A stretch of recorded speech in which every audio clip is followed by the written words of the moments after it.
Dobrý deň, priatelia. Dnešným videom otvoríme nesmierne podstatnú a dôležitú oblasť chémii, od ktorej v podstate závisí vaša kariéra v chémii. To znamená, či si ju osvojíte, či ju pochopíte a budete v chémii postupovať, alebo naopak vám tu zlomí väz. Vlastnícky povedané. A je to chemická väzba.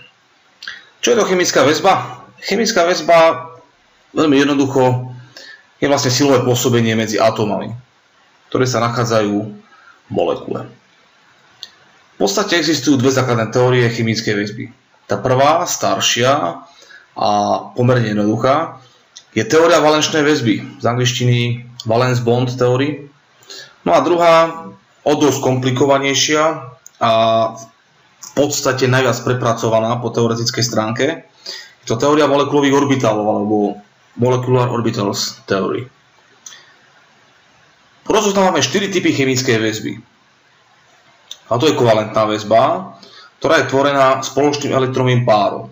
To znamená, že ak sa spoja zlúčia dva atómy, jeden atóm poskytne jeden elektrón, druhý atóm poskytne druhý elektrón, spoja sa a vytvoria spoločný elektronový pár, ktorý v podstate drží dané atómy pokope.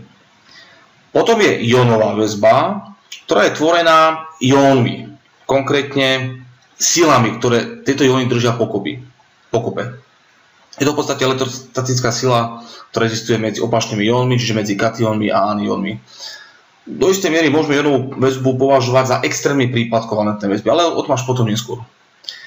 Ďalej, tretí typ väzby sa nachádza v kovoch a je to tzv. Kovová väzba. No a štvrtý typ väzby v podstate nie je tá klasická väzba, je to len súbor nejakých medzimolekulových interakcií a je tu na mieste nutné povedať, že táto skupina väzieb je čisto nekovalentného charakteru.